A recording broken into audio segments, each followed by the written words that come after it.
Anáhuac número 46, Colonia Lomas Anáhuac, Huixquiluca, Estado de México. Una estación universitaria que amplía tus sentidos. Amplía tus sentidos. Radio Anáhuac.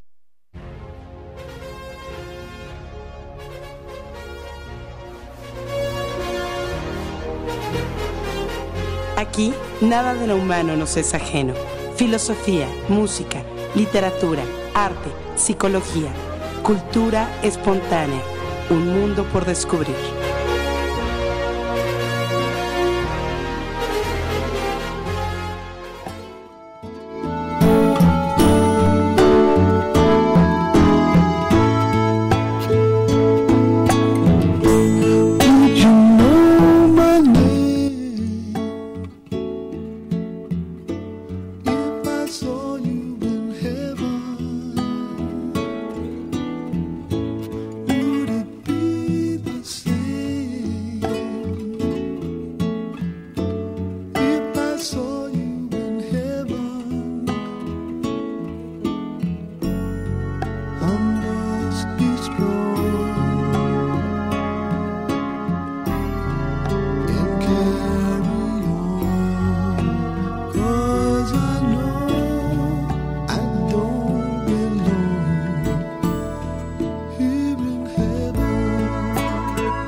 Hola, ¿qué tal? ¿Cómo están?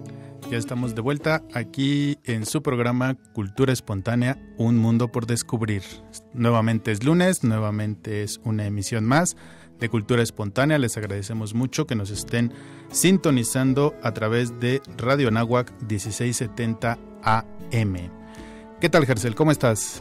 Hola, Alberto, pues muy bien, muy contenta de iniciar la semana con esta oportunidad de charlar contigo y con nuestros amigos en Cultura Espontánea, muy contenta. Qué bueno, ¿qué tal te pintó la semana pasada y qué tal inicia esta?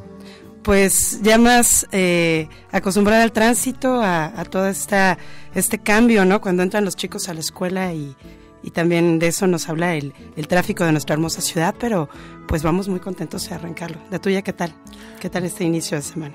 Pues bien, muy contento de que estemos en esta segunda emisión de nuestro programa, con muchos planes para el programa que ya poco a poco les iremos contando a través de nuestras redes sociales. Recuerden que nos pueden encontrar en Facebook como Cultura Espontánea, tenemos una fanpage ahí, así que búsquenos y denle me gusta, seguir y todo lo necesario para que estemos en contacto.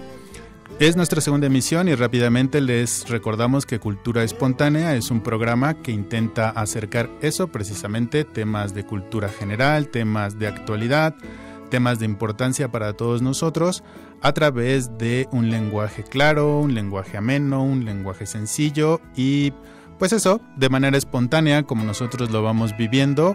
También así ustedes han vivido la cultura y lo que nosotros queremos hacer es juntar ambas cosas, las vivencias que tenemos de forma individual como los conocimientos que cada uno de nosotros, tanto Gercel, yo como Kat y ustedes, pues vamos acumulando a lo largo de nuestra experiencia. Por cierto, Kat se va a unir a nosotros un poquito más adelante y ya ella los estará saludando personalmente.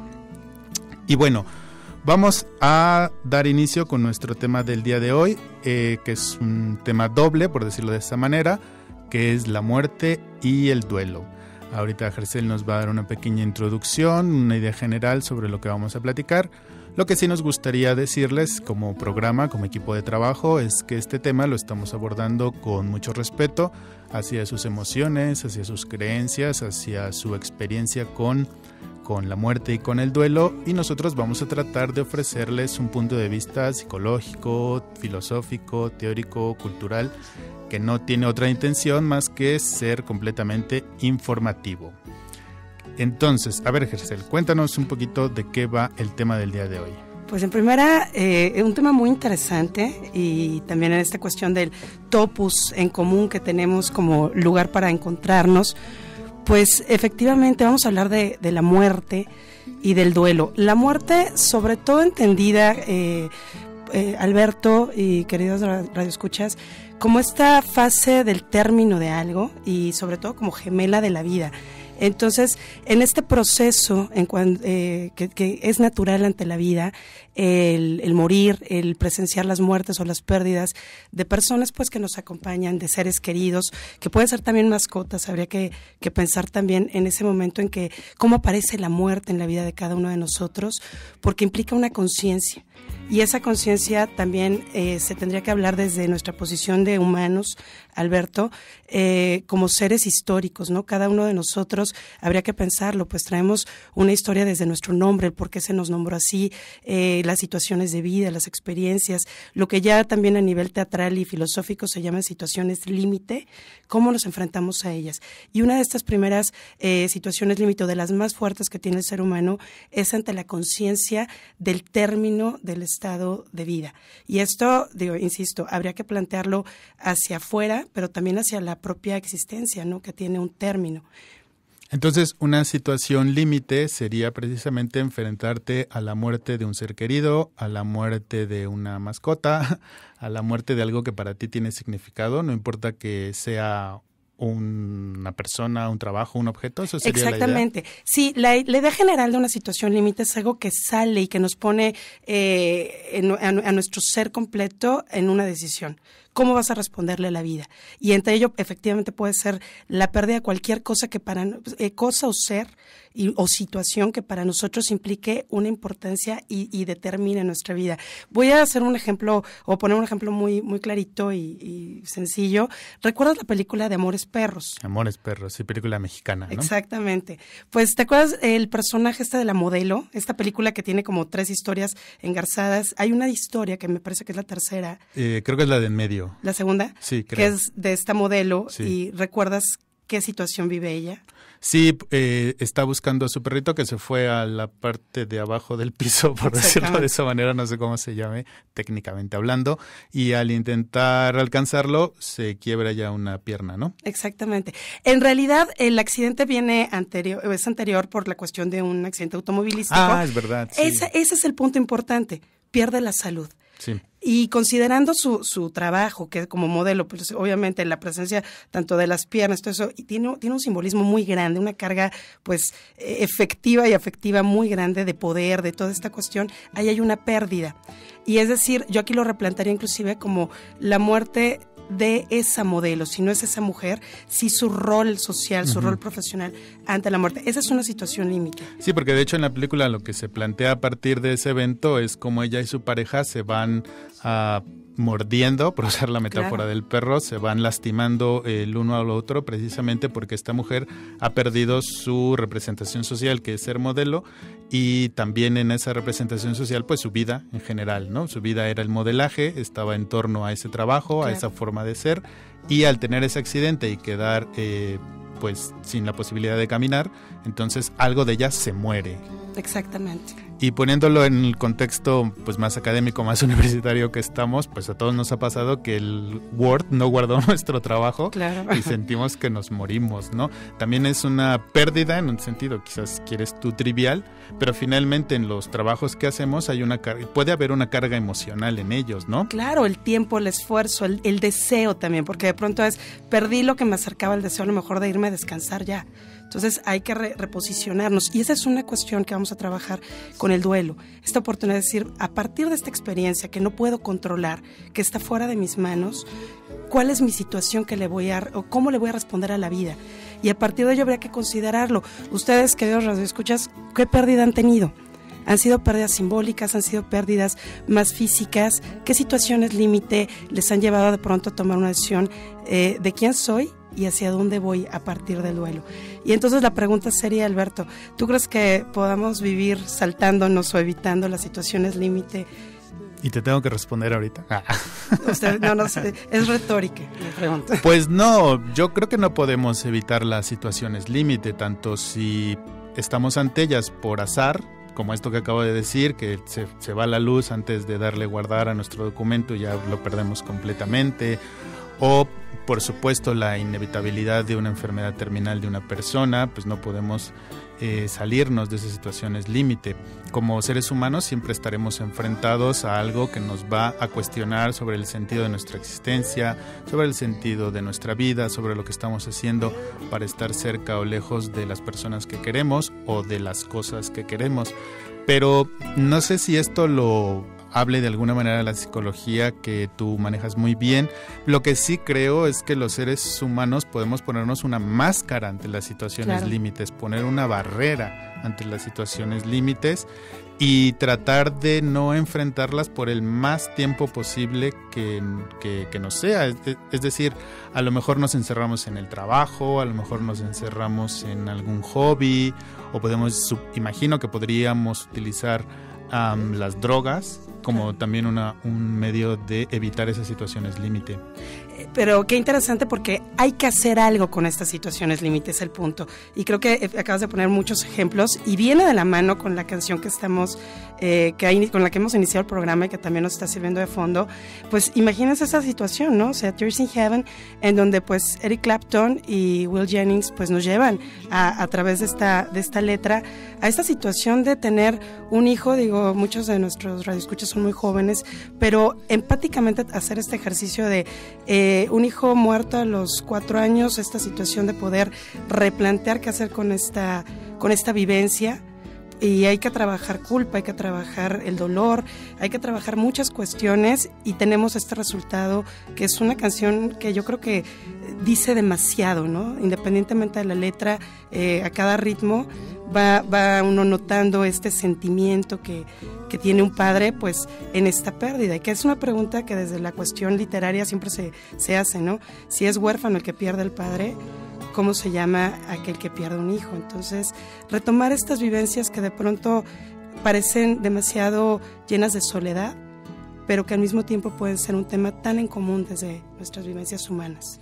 Sí, fíjate, y ahorita que mencionabas la experiencia de Eric Clapton al plasmarla en su melodía, y que estamos platicando esto de si vamos enfrentando a la muerte o nos vamos ocultando de ella o de esas situaciones límites. Está esta película muy interesante, que es una película japonesa que se llama Violines en el cielo. Es de un que toca el cello en una orquesta sinfónica. La orquesta se queda sin fondos, él no sabe hacer otra cosa en la vida más que la música, pero ya no encuentra trabajo, y del único que encuentra trabajo es como una especie de embalsamador de cuerpos. Qué fuerte trabajo, ¿no? También. Sí. Y entre las muchas cosas interesantes que plantea la película y que va de la mano con no querer enfrentar a la muerte, es que es un trabajo que no está bien visto, o que por lo menos la gente que lo rodea no puede aceptar que él maneje cadáveres, que él esté en contacto con gente que esté muerta. Con la muerte. Claro. Y además de todo, que los embellezca. Porque su trabajo no solamente es este proceso de embalsamación como científico, como técnico. Ajá. No, sino también le pregunta a los sobrevivientes, qué ropa le gustaba, qué color de lápiz labial en el caso de que fuera mujer, si tenía una corbata favorita en el caso de que fuera hombre, o alguna prenda, en cualquiera de los dos casos.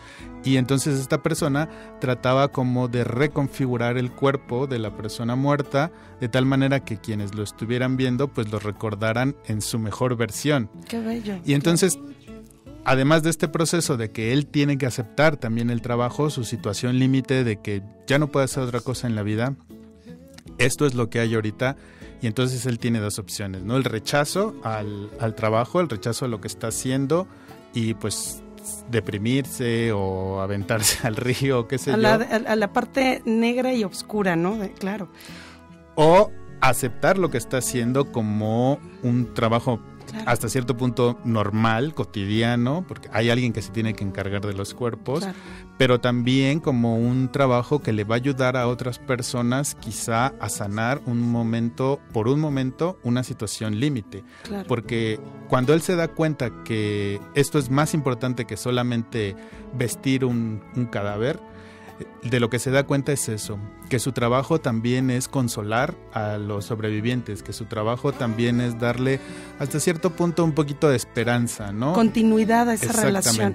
Y fíjate qué interesante, porque me viene a la mente ahorita el libro de Milan Kundera, La insoportable levedad del ser, y en esta parte del análisis de qué hacemos con los muertos. En este libro hay una parte en donde se dice, ¿no?, que en este pueblo se acostumbra a enterrar en tierra y poner plantas encima, porque hay esperanza de que la vida continúe, si no en la forma en que ya la conocíamos, pero la vida como ente, como ese fenomenológicamente hablando, tiene que continuar. Y dice esta reflexión precisamente en el libro de Kundera, que cuando se le pone cemento encima es un deseo inconsciente de dejar ahí a la persona, ¿no? Entonces habría que retomar también estos puntos, que culturalmente cómo miramos en México a la muerte. Sabemos que es muy distinto, digamos, a otro tipo de culturas, pero ha sido también muy trabajado esto, ¿no? Pensemos también, desde Ramos, Octavio Paz, se ha trabajado mucho cómo bailamos en este colorido y en estos olores, hasta en la comida con la muerte. Sí, a ver, entonces estamos hablando de la muerte como una situación límite, como una idea, ¿no? Por supuesto está la muerte biológica, claro, de todo ser vivo, pero ¿cómo podemos lidiar con esa idea? Entonces, lo que Gercel nos está contando, que es muy interesante, la idea de una situación límite.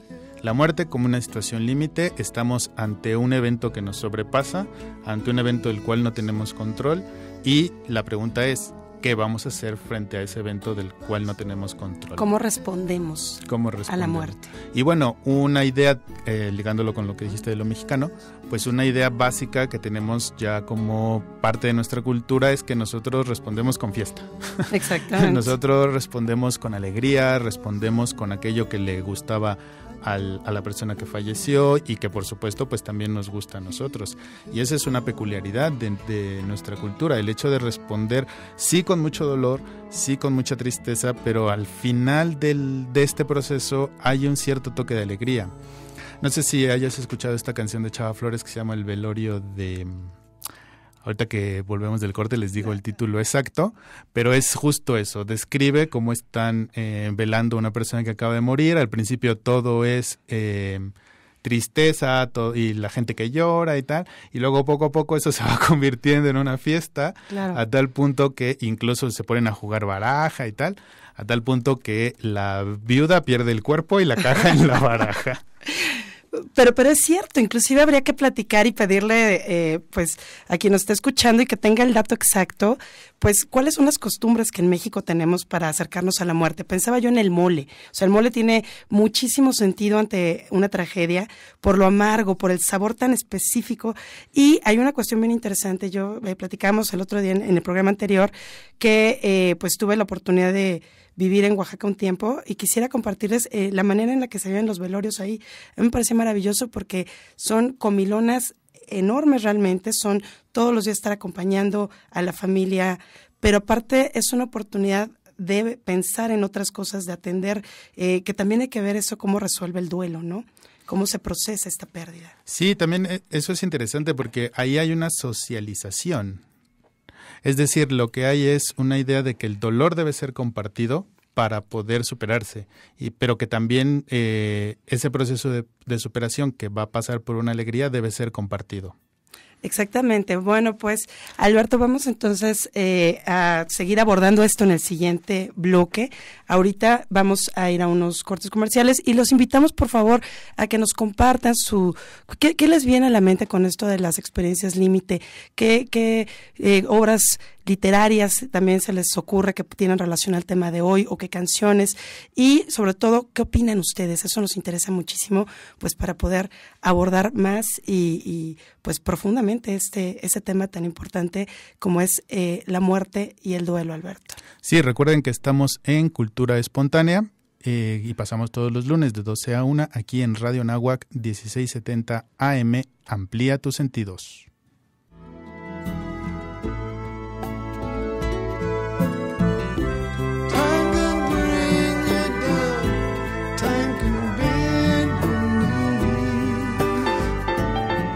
Te extrañaremos, pero volveremos después del corte. Cultura Espontánea, un mundo por descubrir.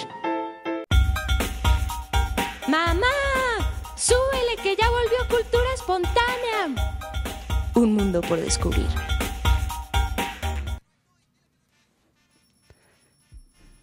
Regresamos a Cultura Espontánea.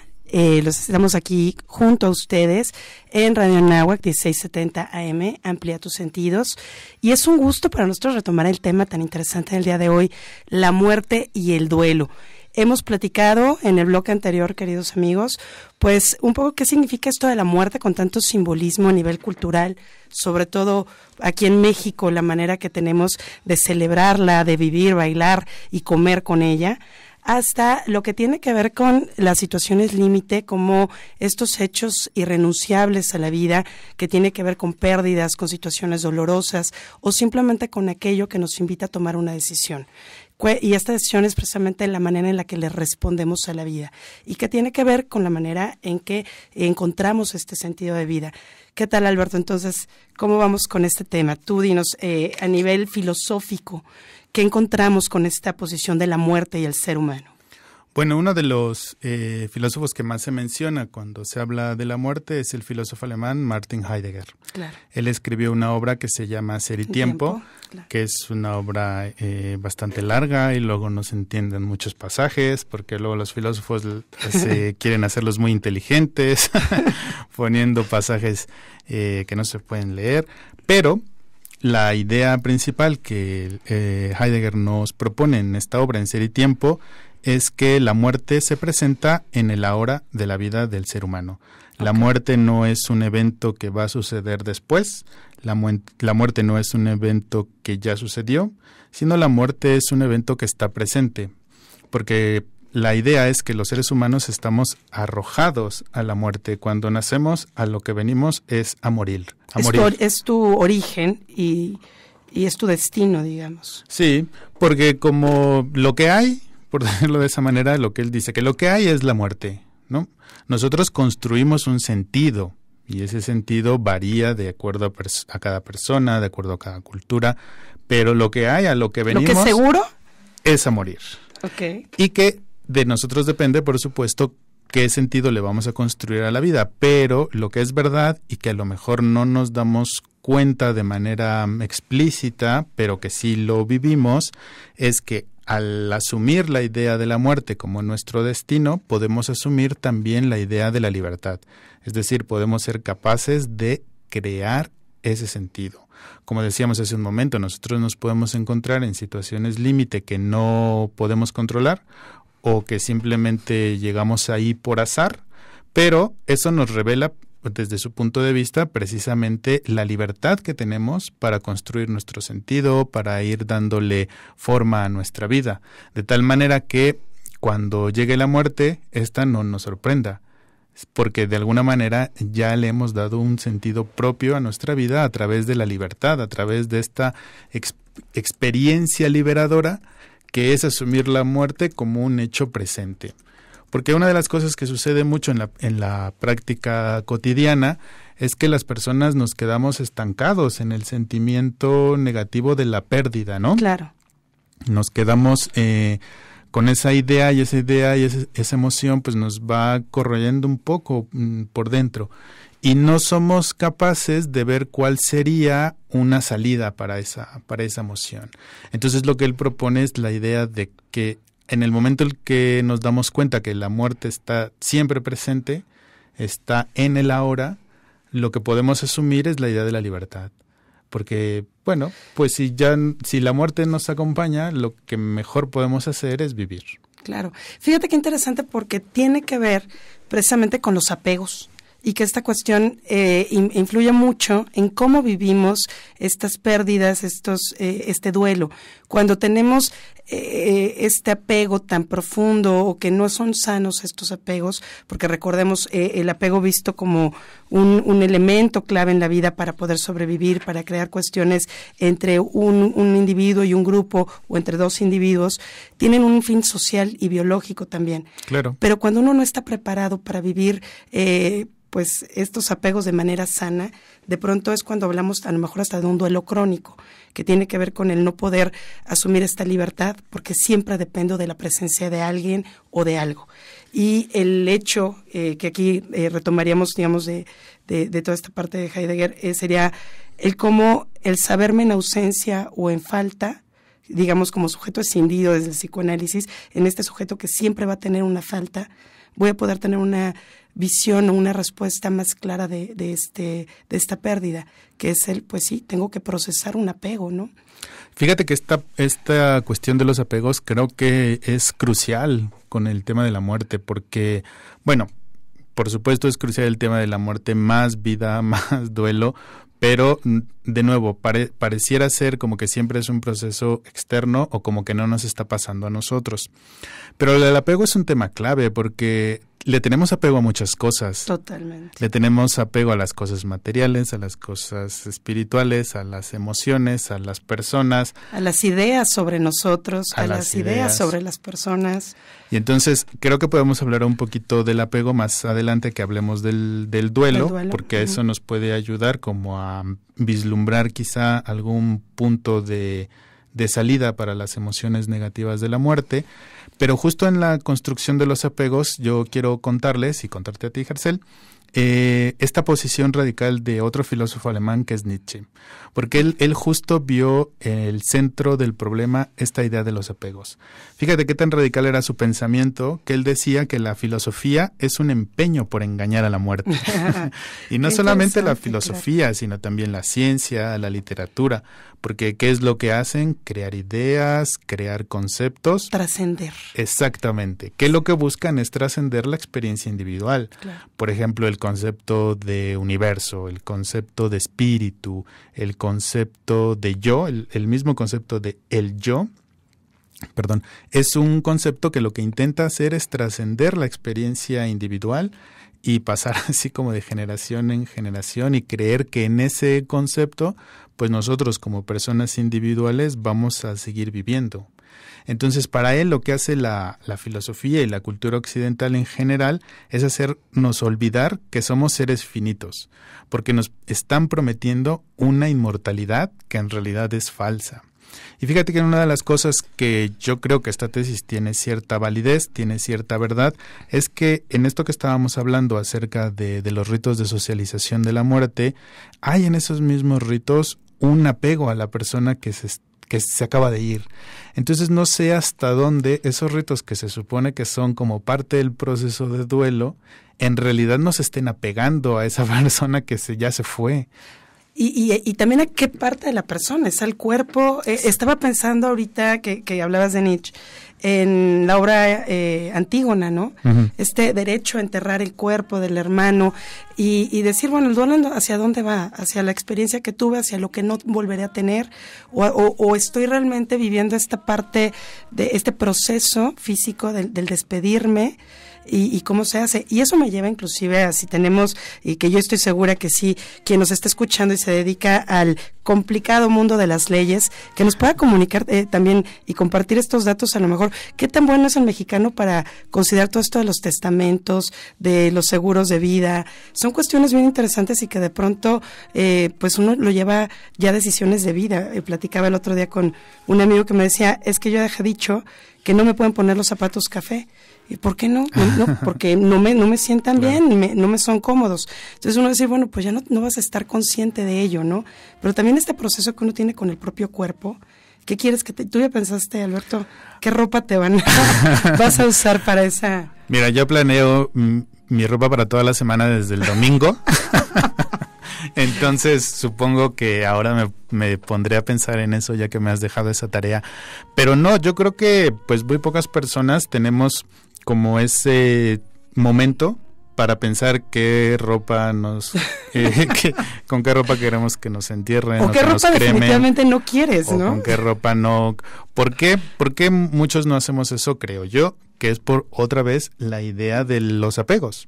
Es negarnos. Estamos más centrados en vivir aquí en el ahora que en pensar en la posibilidad de que nos vamos a morir o de qué va a pasar cuando nosotros ya no estemos.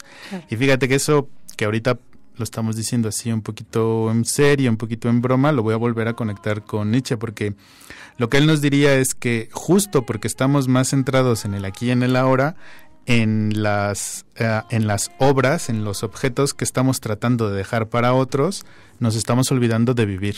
Claro. Y nos estamos olvidando de que nos vamos a morir. Piensen, por ejemplo, no sé, todas las personas siempre hacemos un sacrificio por algo o para alguien, ¿no?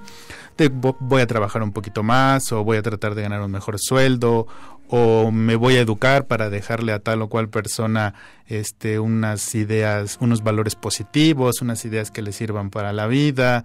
O sea, lo que él nos dice es que nosotros siempre estamos viviendo para el exterior, construyendo objetos, y que en esa construcción de objetos que aparentemente le llamamos vida, así, bueno, él no lo dice con esta palabra, pero podríamos poner su posición radical al decir que al estar construyendo objetos que nosotros le llamamos vida, en realidad lo que somos unos zombies.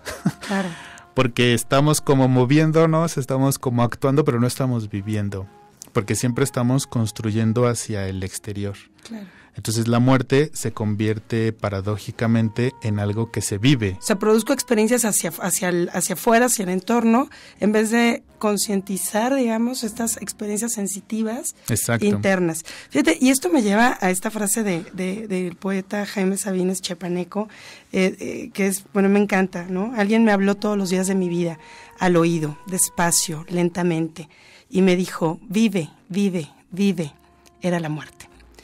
Estas frases, y Jaime, que también ha escrito tanto, y precisamente esta cuestión de qué se produce y qué no se produce, a mí me interesaría mucho trabajar, y se le hace esta recomendación a nuestros radioescuchas, de los poemas de Jaime Sabines sobre la muerte, pensando en Tía Chofis.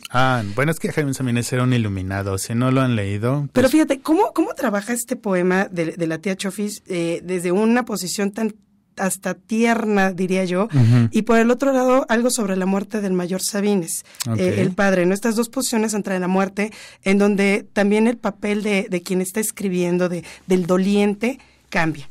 No es lo mismo el que me duela la referencia del padre, con quien tengo una relación política por el priismo, por toda esta cuestión tan interesante que tienen los Sabines en esta parte de Chiapas, como el sentirme un niño con esta mano suelta de pronto ante la muerte de la tía Chofis, ¿no? Entonces, ¿quiénes somos ante la muerte del otro? ¿Cuál es nuestra posición? A ver, espérame. Entonces, ¿recomendaste qué poema de Sabines? Algo sobre la muerte del mayor Sabines. Ajá. Y el de tía Chofis. ¿Y esos poemas están desde la perspectiva del doliente? Sí, es el propio Jaime llorándole por un lado a la tía y por el otro teniendo un diálogo muy interesante con el mayor Sabines, que era su padre. Sí, es que es otra vez la idea de a lo que estamos apegados, a lo que estamos unidos, es siempre lo que nos va a doler. Y eso es inevitable, ¿no? Desde un objeto hasta un ser querido, de alguna u otra manera siempre vamos a tener una relación de apego con eso. Y entonces cuando enfrentamos esta situación límite que hablábamos en el bloque pasado, que se entiende como una pérdida, esa situación límite exige una respuesta por parte de nosotros.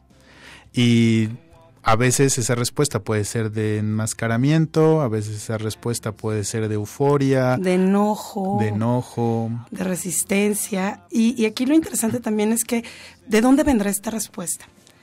Porque sí es cierto, viene mucho de nuestra historia, viene mucho de nuestra personalidad y por eso podemos decir que viene también de nuestro cerebro. Y es esa parte de la amígdala en donde de pronto vamos a tener que decidir o ataco y enfrento mi duelo o mi dolor más bien, o lo puedo evadir con otras cuestiones, ¿no? Como decíamos, a través del arte, a través del saturarme de cosas. Aquí lo importante es saber que es un proceso, que es inevitable, tanto la muerte como la pérdida como el duelo.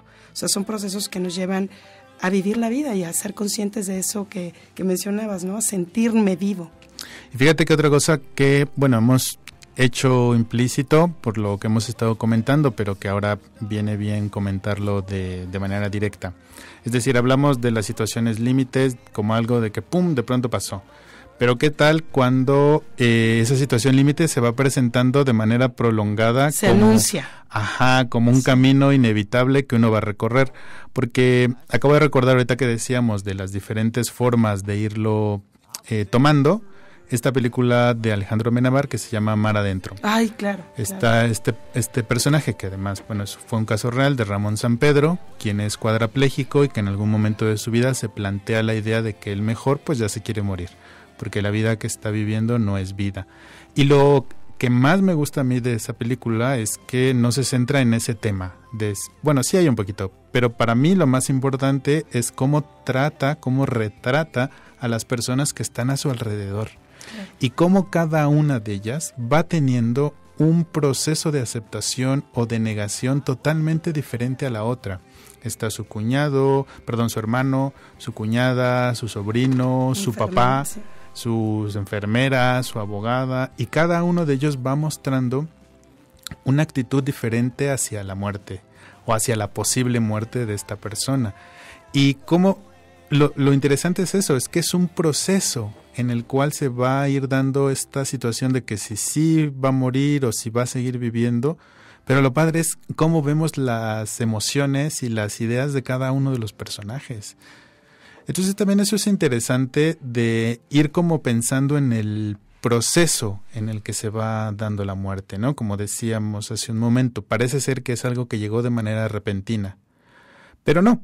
También es parte de un proceso en el que uno mismo va soltando cosas, en el que uno mismo se va aferrando a otras emociones, objetos, personas, pero que como proceso, de alguna manera, pues otra vez nos exige tener una postura, nos exige tener una emoción que manejar, que compartir con otros, ¿no? Entonces, también la muerte como un proceso es una de las cosas, pues por supuesto, más difíciles, pero más interesantes.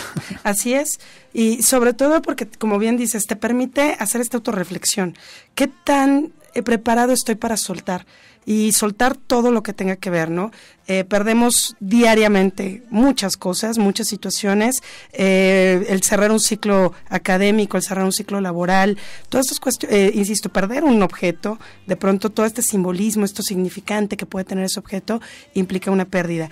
Y bueno, precisamente sería bueno conocer por parte de nuestro auditorio de qué manera han enfrentado ellos estas pérdidas, cómo han vivido el duelo, qué recomendaciones nos tienen, qué películas les vienen también a ustedes a la mente, si ya vieron esta de Mar Adentro y qué opinan, y pues para poder seguir abordándolo en el siguiente bloque. ¿Qué te parece, Alberto? Pues muy bien, yo creo que en el siguiente bloque pues ya podemos abordar el tema del duelo. Me encanta la idea. Como también para darle esta parte del cierre que se puede hacer frente a estas situaciones límites y también ya para ir cerrando nuestro programa.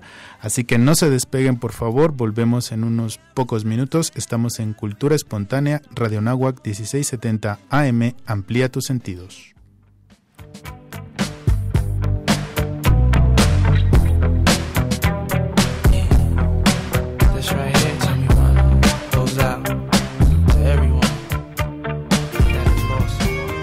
No te dejaremos con la duda. Regresamos con más cultura. El mercado de la Merced toma su nombre por el barrio donde se encuentra. En 1594 se estableció el monasterio de Nuestra Señora de la Merced de la Redención de los Cautivos, que coloquialmente se le llama el Monasterio de la Merced.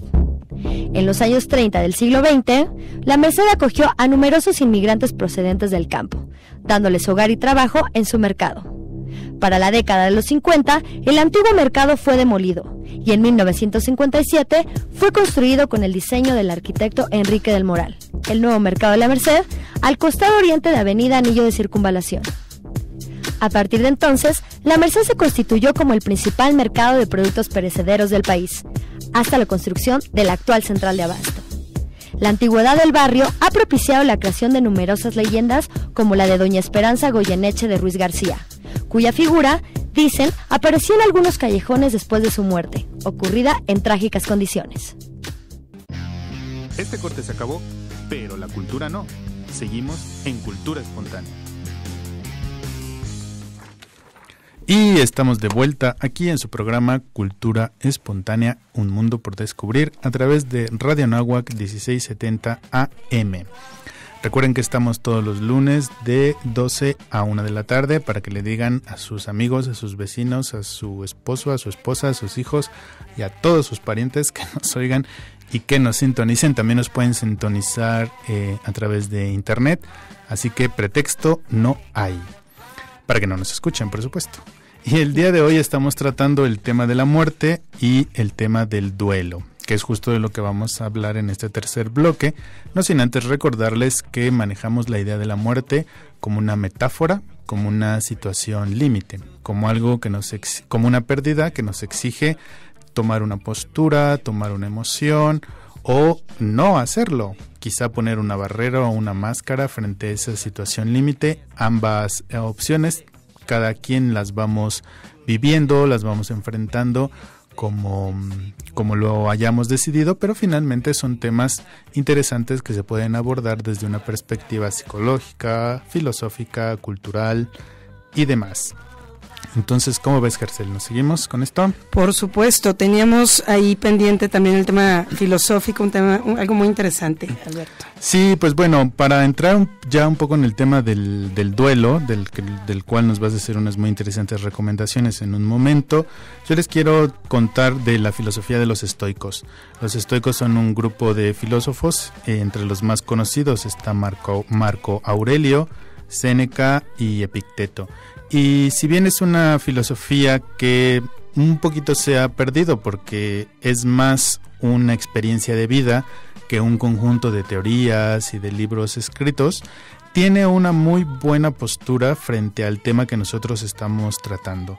Y es que la idea básica, la tesis básica del estoicismo es que todo está en constante transformación, que la naturaleza es sinónimo de transformación y que la muerte es parte de esa transformación, que las personas de alguna u otra manera vamos a seguir en el mundo, pero transformados por el movimiento mismo de la naturaleza.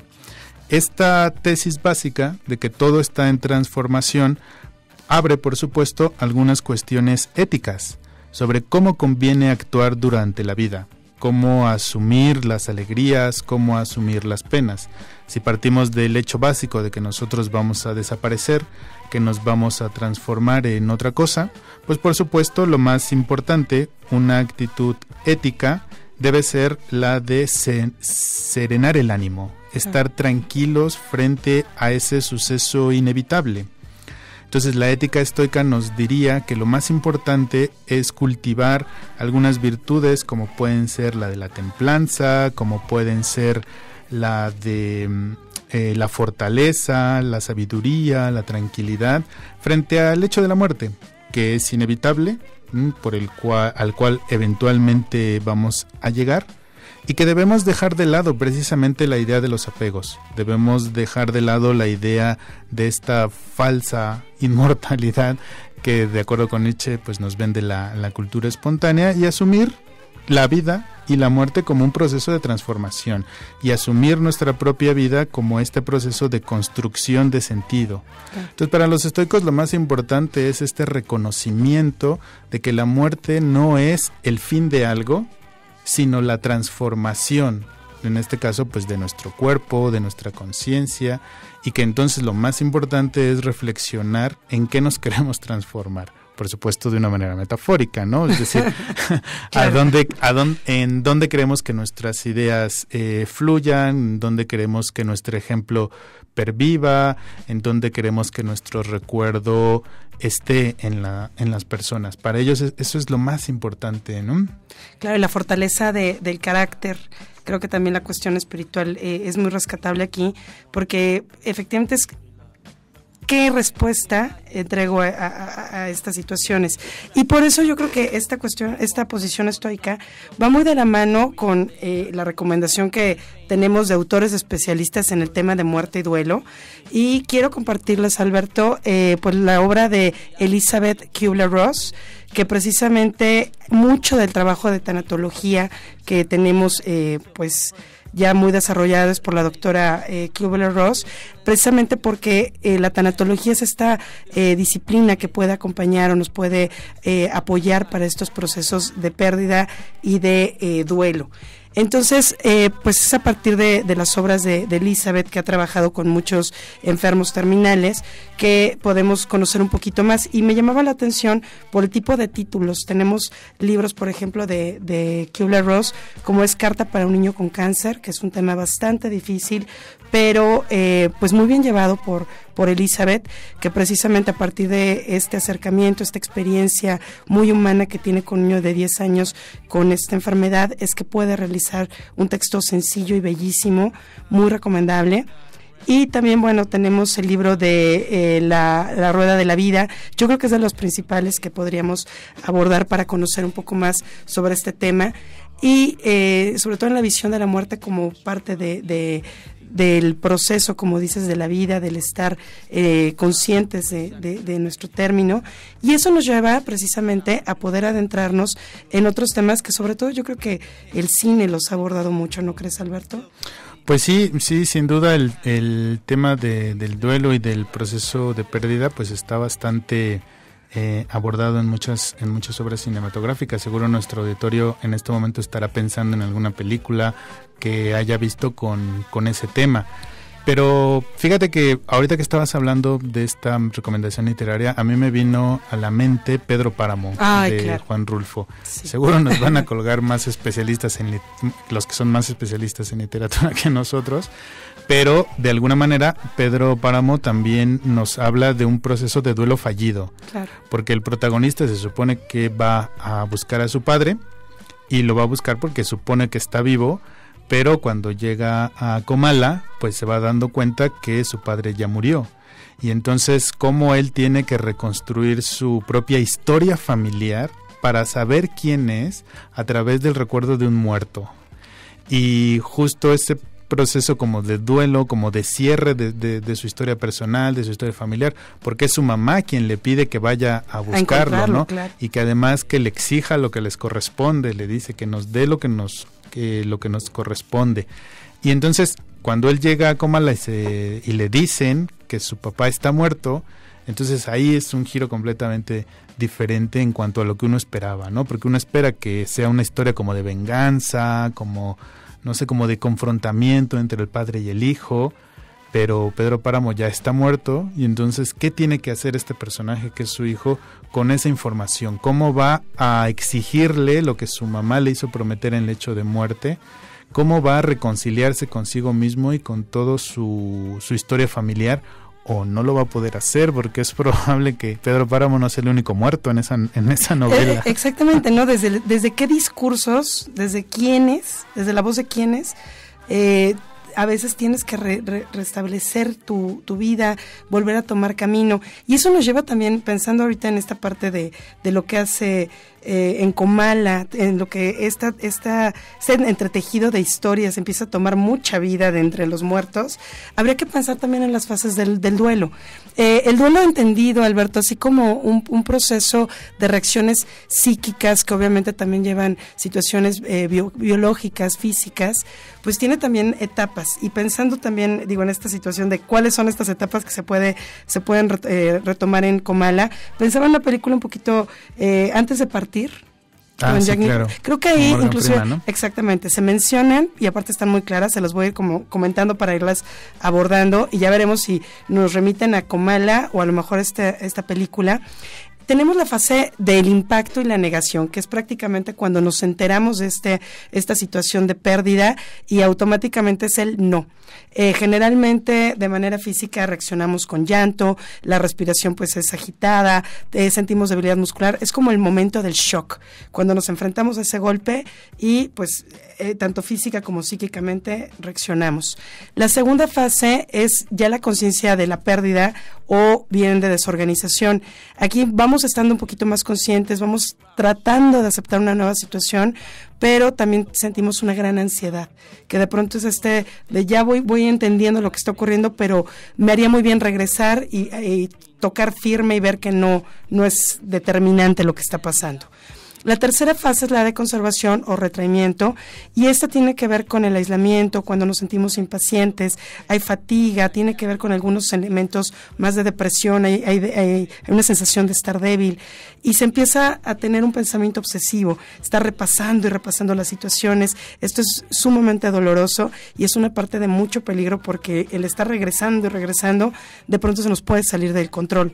Una cuarta etapa es ya cuando estamos en el reacomodo o ya la cicatrización, que se va dejando un poco la parte de la hiperemotividad. No quiere decir que no haya emoción, pero también en esta situación del duelo de pronto exageramos o no dimensionamos claramente cuál es esta emoción. Entonces se vuelve a tener entonces una perspectiva, rehacemos un balance de lo que hemos perdido y lo que nos va a permitir, o lo que obtuvimos a partir de esas experiencias, a partir de esa persona, todo lo positivo, como que vamos nuevamente negociando. Ok, perdí esto, pero viví, conservé y valoré, y ahí es un momento bien interesante saber qué se puede rescatar. Y nuestra quinta fase, que es la recuperación y sanación, que ya ahora sí que quedamos en bien con el otro, tomamos y damos las gracias, también agradecemos, y al mismo tiempo podemos reconocer lo que nosotros brindamos, y es un momento muy bueno para perdonar y pedir perdón. Es indispensable también considerar, Alberto, que estas etapas no se viven siempre en orden, ni es obligatorio vivirlas todas. Lo indispensable para acompañar a alguien que está viviendo un duelo es mantenernos al tanto de que no sea algo crónico. Es decir, ya un duelo que está superando el año, hay que estarlo observando mucho, acompañando mucho a la persona para saber en qué momentos intervenir y con qué tipo de intervenciones. Oye, ya hay una emoción muy común en este proceso de duelo que seguro está aquí en una de estas etapas, pero quiero que me lo digas como un poquito más específico. Hay a veces esta sensación como de cierta culpa por seguir viviendo, o de que ya no es bueno hacer ciertas cosas, como ir a ciertos lugares, sí, o comer cierta comida porque pues ya no está, y entonces es como traicionar a esta persona. Me siento alegre y no debería sentirme No puedo ser feliz sin ti. Sí, tiene que ver mucho con la parte de la negación. Okay. Precisamente el enojo también de esta parte de, a ver, ¿cómo? Entonces puede ser este autocastigo, pero también puede ser precisamente el no te he olvidado. Y eso es lo importante, el entender que el resolver la situación con alguien no quiere decir no perdono o dejo abiertas cosas. Esta parte es decir, pues gracias y cerramos, ¿no? Como buscar esa parte sana, saber que en esta vida pues tenemos encuentros, y esos encuentros duran tan diverso con cada persona, con cada situación. Oye, y fíjate que ahorita me estoy acordando, hay una novela de Paul Auster que se llama El libro de las ilusiones, que justo comienza como en alguna de estas etapas del duelo que nos dijiste, y la idea es que el personaje pierde en un accidente aéreo a su esposa y a sus 2 hijos. Entonces, por lo tanto, está en una depresión profundísima de mucho tiempo, pero hay un elemento interesante, que es que el seguro le da una cantidad, genial de dinero, ¿no? Pues por la muerte accidental. Entonces él tiene esta relación como extraña con ese dinero, como de culpa, es decir, ¿cómo voy a gastar un dinero? Del muerto al pozo y el vivo al gozo. ¿Es válido o no es válido? ¿No? Exacto, porque pues este dinero me lo dieron por la muerte de las personas que más quería en la vida. Claro. Entonces él tiene ahí el dinero como congelándose, porque tiene esa relación de culpa con el dinero, no puede gastarse algo que viene de una tragedia tan grande, ¿no? Claro. Y bueno, ya después sucede un evento que podríamos empezarlo a asociar con la idea del reacomodo y la de la sanación, que él encuentra unas películas de un actor de la época muda cómico, de un actor cómico olvidado. Y entonces él se siente identificado con ese actor y empieza a buscar quién era, por qué fue olvidado, cuántas películas hizo, en qué periodo, y ese proceso como de redescubrimiento de sus mismas emociones y de su misma alegría, claro, porque es un actor cómico, pues lo va sacando de ese duelo. Resurge. Pero eso me pareció interesante, ¿no? ¿Cómo podríamos llegar a tener ciertas sensaciones de culpa por estar alegres o por estar haciendo algo y ya esa otra persona no está? Pensemos, y voy a poner el ejemplo un poquito más amplio, pensemos en una relación amorosa. Okay. Digo, que por más que muchas veces decimos el difunto, la difunta, sí, pues no es que sea literal que se hayan muerto, ¿no? Pero efectivamente de pronto es quiero ir al mismo lugar donde iba con Juanito. Y pues resulta que ya terminamos o él sigue. Esos duelos, yo creo que es muy interesante que cada uno analice cómo vive estas rupturas o estas pérdidas, porque ahí es como el claro ejemplo de cómo vivenciamos todo esto. De pronto el retomar algo que nos gusta mucho, pero que implicaba a la expareja, sí, claro, es esto de regreso y pongo el dedo en la herida, o soy libre de volver, de hacer esto ya mío, y que trascienda la parte de el nuestro. Y yo creo que por ahí ha ido este programa del día de hoy, Alberto, en el trascender. Sí. Y que tiene que ver con eso, o sea, aceptar que la muerte, la pérdida son elementos de nuestra vida. El tener implica también soltar, y pues en la manera en que estamos vivenciando lo diario, ¿no? Desde perder algo material, una amistad, una situación, hasta concluir el día de hoy, y el duelo que vamos a tener por concluir nuestro programa. Sí, bueno, todavía nos quedan unos minutitos. No nos adelantemos, no nos pongamos yo me preparo para el... Exactamente. Pues fíjate que justo en este ejemplo que ponías de la relación de pareja, entraría perfectamente la filosofía estoica como una especie de consolación, porque justo la idea es que nosotros, y es válido, por supuesto, no es que sea algo malo ni un error, nosotros pensamos que esta emoción que sentimos, este sentimiento, pues va a ser eterno. Y es única. Y es único. En cambio la filosofía estoica te diría, oye, a ver, detente un momento, stop in the name of love, y ponte a pensar que así como tu cuerpo, como las plantas, como tu mascota, como tus aparatos electrónicos, tienen una fecha de caducidad. Y esa fecha de caducidad puede llegar en 6 meses, 6 años, en 60 años. Y entonces lo más importante es tu actitud frente a esto que eventualmente se va a terminar. Alguien me comentaba una vez, cuando llegue alguien nuevo a tu vida, sonríele y asegúrate que esa sonrisa permanezca en el día que se tengan que separar. Entonces, procura que esa sonrisa sea por lo que han vivido, y de esa manera valorarnos estos encuentros, que creo que a partir de eso es que está hecha la vida, ¿no? De estos felices e interesantes encuentros donde enriquecemos pues el viaje del otro y asimismo nuestro propio viaje pues en esta vida, y que está hecha parte de eso, ¿no? De cuando nos encontramos, pero también cuando nos despedimos. Pues muchas gracias, Hercel. Nosotros ya nos vamos a despedir. Esperamos que este encuentro haya sido fructífero para ustedes, como lo fue para nosotros. Y nos escuchamos el siguiente lunes de 12 a 1 de la tarde, aquí en Cultura Espontánea por Radio Anáhuac 1670 AM.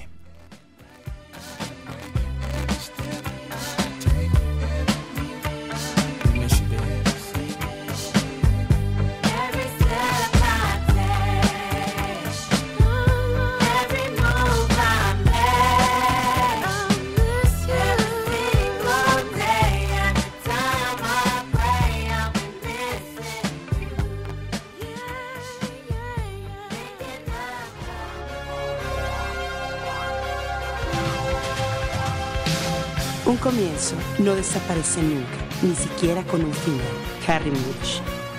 Te esperamos en la próxima emisión de Cultura Espontánea, un mundo por descubrir. Escúchanos todos los lunes de 12 a 1 de la tarde por Radio Anáhuac 1670 AM. Amplía tus sentidos.